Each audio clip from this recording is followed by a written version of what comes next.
다시 공수처 얘기를 계속 이어가면요. 그러면은 지금 공수처장 추천 위원들이 있잖아요. 네. 네. 근데 7명 중에 6명이 찬성해야만 공수처장 후보를 추천할 수가 있었단 말이에요. 네. 네. 그러면 지금 기존에 추천돼 있던 국민의 짐의 추천 위원들은 사퇴를 할까요, 말까요?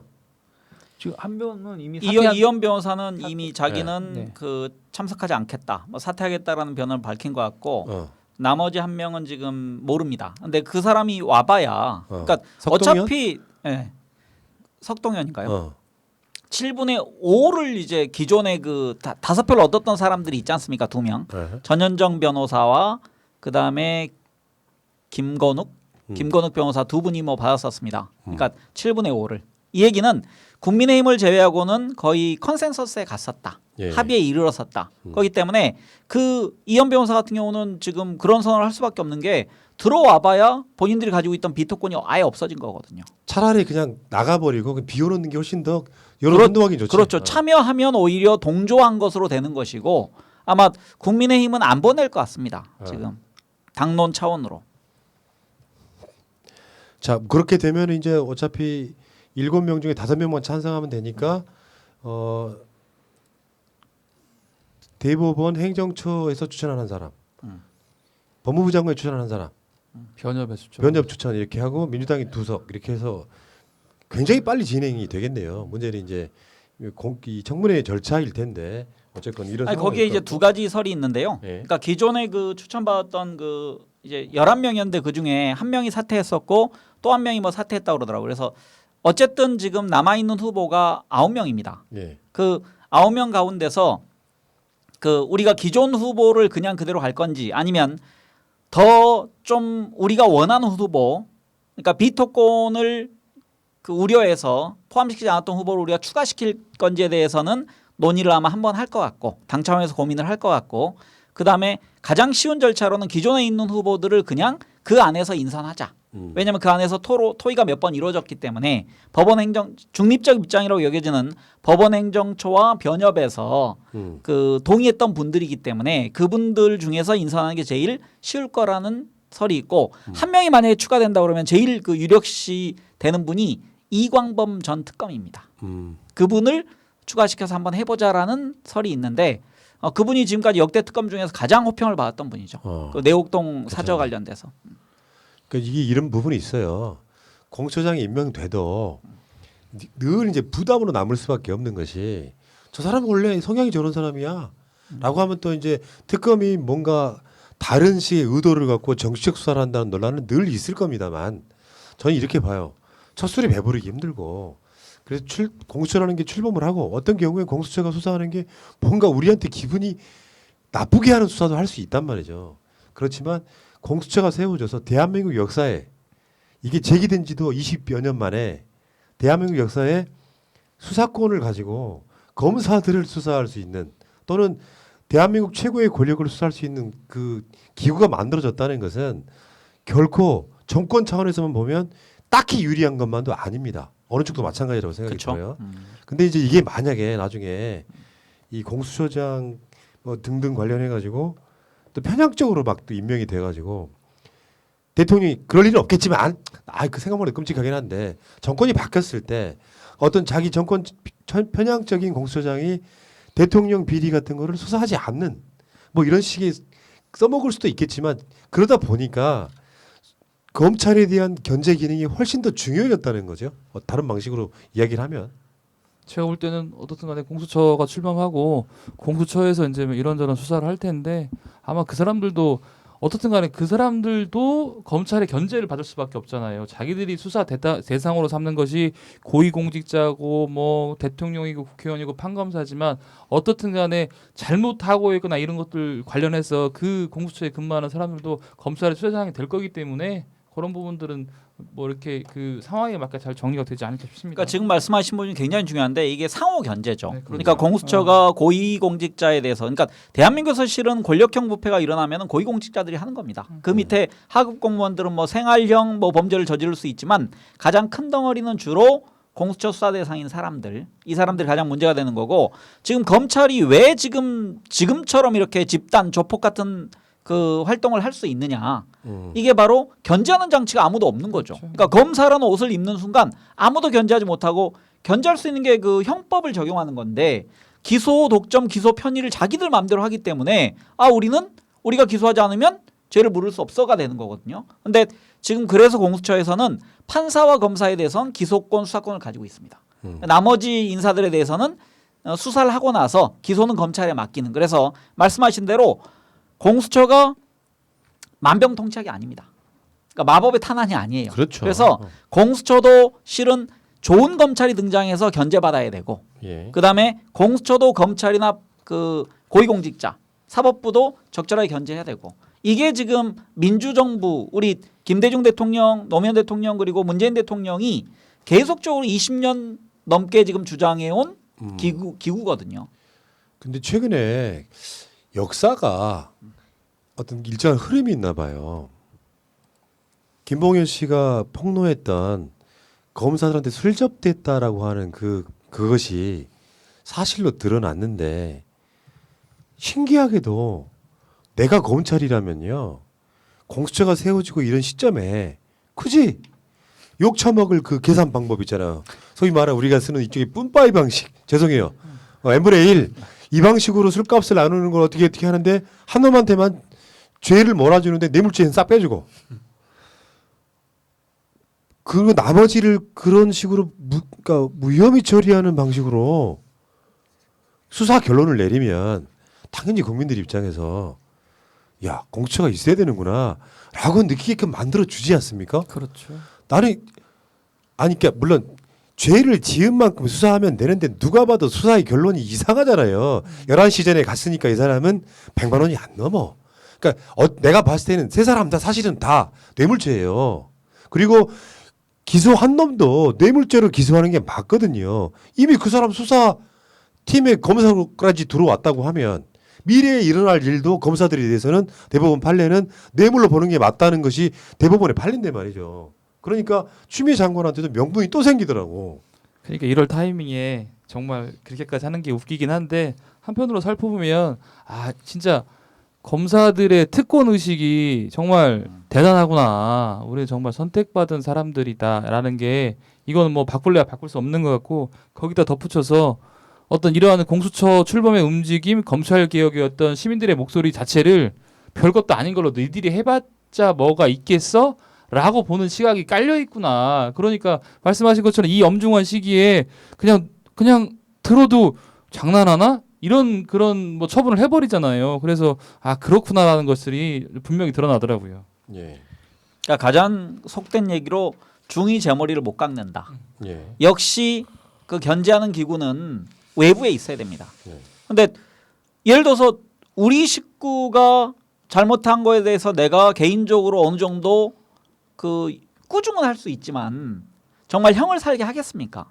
이게 검찰의 문제는 검사 동일체 원칙이라는 그 잘못된 구습 여기서 비롯된 우리 검찰들은 절대자들이야. 사회의 정의야 우리는. 우리가 행동하는 게 다 기준이고 남들이 행동했을 때와 우리가 행동했을 때 완전히 다르죠. 우리는 사회를 이끄는 엘리트고 우리가 칼을 휘두르는 게 정의다.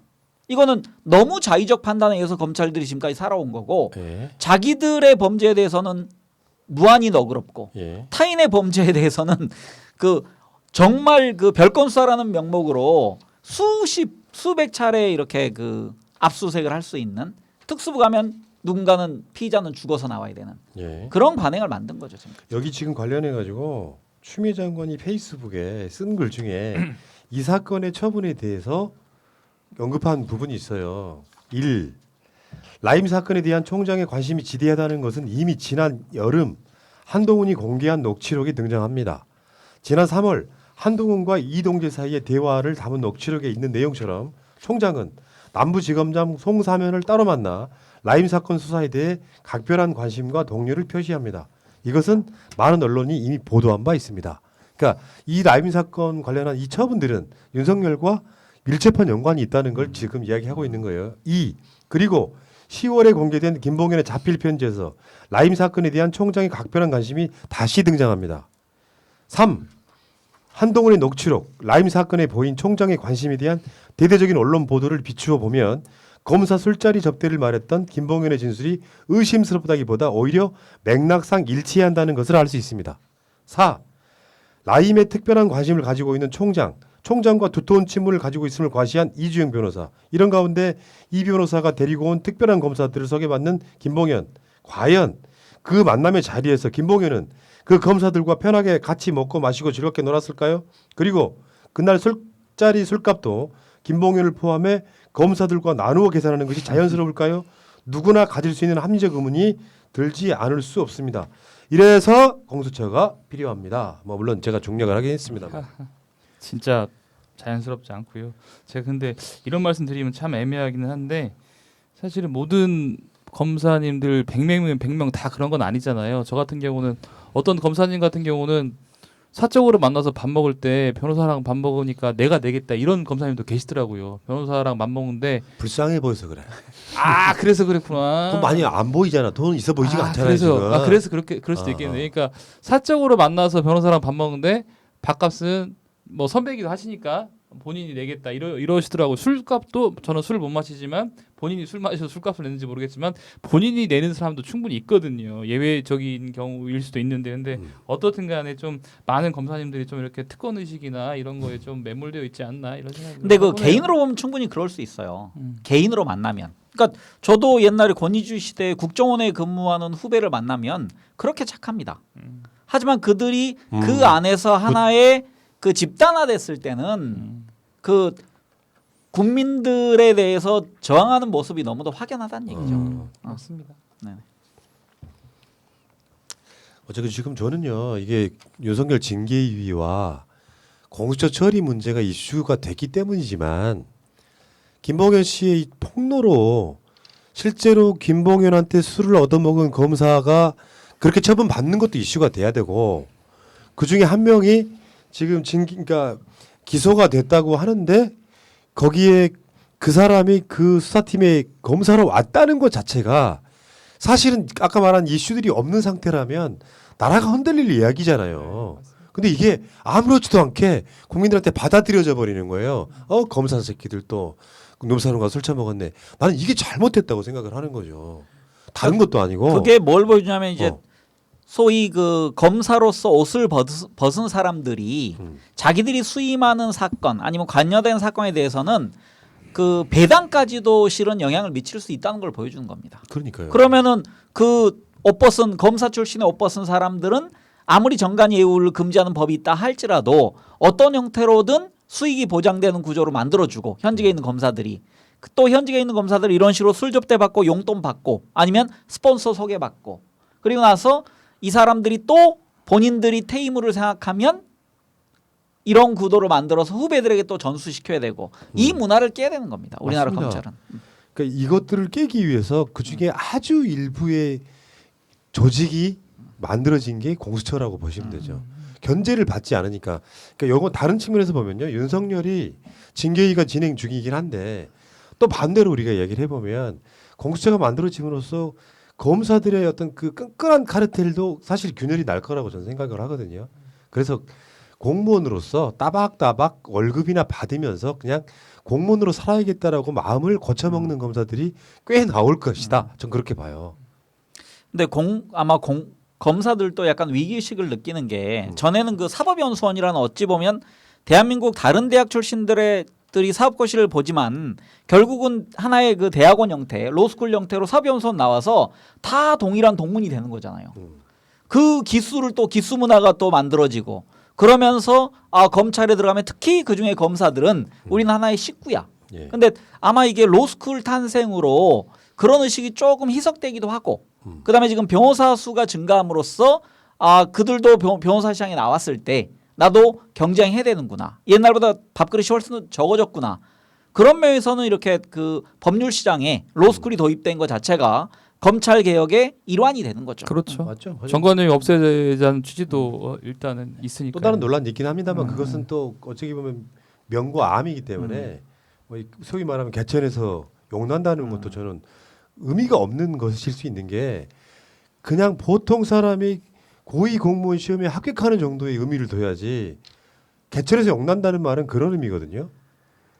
못 가지고 가난한 자가 나중에 어마어마한 부와 권력을 누린다는 뜻이 돼버리기 때문에 앞으로는 검사도 그냥 고위직 공무원인데다가 저는 급수도 낮춰야 된다고 생각해요. 막 검사나 판사로 임관하면은 너무 높아요. 너무 과하다고 생각해. 이 과정도 분명히 있는 것이고. 근데 지금 한동수 대검 감찰부장이 최근에 쓴 페이스북 글을 보니까 너무 공감이 되면서도 안타깝더라고요. 두렵고 떨리는 시간입니다. 진실되고 겸손하게 살아가려는 저의 삶을 왜곡하는 언론의 거짓 프레임들, 감찰을 무력화시키는 내부의 공격들, 극도의 교만과 살이까지 느껴집니다. 그러나 저는 맡은 바 소임을 끝까지 수행해 나갈 겁니다. 죽음으로 내몰려진 상처받은 사람들을 잊지 않겠습니다. 진실은 가릴 수 없고 어둠은 빛을 이기지 못합니다. 이런 내용인데 주요 맥락은 그렇습니다. 그러니까 한동수 감찰부장은 대검에 있는 사람 중에 유일하게 검사 출신이 아닌 판사 출신으로 근데 그러다 보니까 사실은 대검이나 검찰청 내부에서 사실 왕따에 가까울 가능성이 높죠. 이거 바꿔내야 되는 거죠. 그 얼마 전에 추미애 장관도 그 노무현 대통령 영정에 가서 말씀하셨던가요? 그때도 이렇게 추미애 장관도 이런 말씀을 하셨거든요. 정말 힘들고 어렵지만 검찰을 끝까지 완수하겠다라고 말씀하셨는데 여기 또 한동수 감찰부장님까지도 본인도 이렇게 힘들다 이런 말씀하시는 거 보면은 검찰 개혁이 정말 얼마나 어려운지 왜 수십 년 동안 하지 못했는지 검찰이 얼마나 세게 저항하고 있는지 정말 피부로서 절감할 수 있는 것 같습니다. 이 감찰부장이라는 직급이 검사장급이고요. 우리가 부장 그러니까 별로 안 높아 보이는데 대단히 높은 자리입니다. 그리고 검찰 내에선 실은 어떤 역할을 해야 되냐면은 군으로 따지면 그 안에 뭐 보안사나, 그러니까 지금은 안보지원사령부죠. 안지사나, 그러니까 안지사 그러면 좀 느낌이 안 와서 옛날 보안사 역할, 아니면 사회로 보면 그 기관 내 국정원 역할 정도 하는 데인데 거기에 있는 장이 지금 사리를 느낀다고 해놨어요. 이 얘기는 그 조직 내에 있는 검사들이 조폭처럼 똘똘 뭉쳐서 얼마나 이 사람에 대해서 적개심을 가지고 있고 왕따시키는지 보여주는, 그러면서도 내가 두렵지만 소임을 완수하겠다. 대단한 결기입니다. 그러니까 판사 출신이 그냥 일신의 영달을 위해서는 여기 안 들어가고 편하게 살 수 있거든요. 공무원 월급이 많겠습니까? 그 변호사 월급이 많겠습니까? 판사 출신. 근데 여기 가서 이렇게 그 정말 시대적 소임을 완수하려는 분들에게 우리가 박수를 좀 보내야 된다. 그래서 대단히 공감되는 그런 글을 남겼다고 생각합니다. 그렇죠. 응원을 요구하는. 지난주에도 추미애 장관님이 그 페이스북에 쓰신 것처럼 그런 느낌이실 것 같아요. 자기 혼자만 남아 그 고립된 건 느낌. 말씀하신 것처럼 거의 지금 검찰 그 윤석열 그 측근들이 거의 가미가제 형식으로 막 공격을 하고 있는 거 아니겠습니까? 뭐 나 죽고 너 죽고 막 이런 식으로. 그러다 보니까 거기에 대해서 상당히 두려움을 느끼고 거기다 언론까지도 진짜 가리키는 달은 쳐다보지 않고 손가락을 가지고 계속 뭐라고 하는 것처럼 내용을 보지 않고 계속 윤석열 편, 검찰 편 들어가지고 어떻게든 이거 검찰개혁 무마시키려고 꼬투라기 잡으려고 하는 부분들. 그러다 보니까 되게 심증적으로 되게 압박감을 많이 받으시는 것 같은데 그런 걸 어떻게 해서 이겨내겠다고 하시는 것 자체도 대단하시다 생각하고 있습니다. 우리가 이 학교 다닐 때 생각해 보면은 한 반에 50명이면 한두 명이 한 사람을 힘들게 해도 참 이게 힘들인데 반 학생 전체가 한 사람을 힘들게 하면 그 사람은 얼마나 힘들겠어요. 그래서 너무 힘들 것 같고 하지만 우리 그 저번에 우리 돌아가신 김영삼 대통령께서 하신 말씀이지만 닭 모가지를 비틀어도 새벽은 온다는데 이렇게 아무리 검찰이 저항하고 있어도 공수처는 출범하고 검찰은 개혁될 것이고 수사권과 기소권은 분리될 것이기 때문에 좀만 참고 기다리시라는 말씀 드리고 싶네요. 그러니까 지금 검사들이 뭐 엄청 깨끗한데 정권에 대한 수사를 못하게 하려고 하는지 않다는 것은 국민들이 알아요. 그래서 저는 공수처가 세워진 것이 무슨 끝이 아니고 시작인데 검찰 개혁하는 방법 중에 몇 가지가 있는데요. 이런 거 있잖아요. 법으로도 마찬가지인데 검찰총장을 그러니까 예전에는 검찰총장과 법무부 장관이 검사들로 채워졌단 말이죠. 검사 출신이 법무부 장관하고 그렇다 보니까 어떤 경우는 법무부가 검사들에 의해서 장악이 되는 거야. 국장들 뭐 10몇 명 중에 그중에 한 명 제외하고는 다 검찰 출신이 장악을 해. 간단히 말해서 통제해야 될 법무부가 검찰로부터 장악당한 느낌도 드는 것이었단 말이죠. 그러니까 통제가 되겠습니까? 근데 앞으로 공수처랑 아주 별개의 문제로 검찰총장한테 임명을 할 때는 비검찰 출신 검찰총장 지금 법적으로 가능합니다. 그러니까 지금 한동수 같은 경우는 본인이 검사 출신이 아니기 때문에 감찰부장을 하지만 쉽게 표현해서 영이 안 서는 거잖아요. 왕따 시키고 반격하면서 다른 검사들이 수사에 들어와 버리면은 어쩔 수 없는 상태가 이루어지는 거지 않습니까? 그래서 검찰총장은 비검사 출신의 검찰총장으로 할 수도 있다라는 것을 정권이 계속 시그널을 보내야 된다고 생각해요. 검찰총장마저도 니들을 그러니까 검사라는 조직을 못 믿기 때문에 검찰총장마저도 검사 출신이 아닌 사람을 임명할 수도 있어요. 어떤 상징적인 사건 하나 보여줘야 된다고 생각해요. 그리고 앞으로 어떤 상황이 일어나도 검찰총장한테는 인사권 절대 주지 않는다. 그러니까 사실 지금 그 윤석열에 관한 가장 패착이 중앙지검과 검찰총장으로 이어지는 과정에 사실상 윤석열의 의사가 반영된 인사를 계속 해줬기 때문에 자기 측근들을 긁어 모으는 데 성공을 해버렸단 말이죠.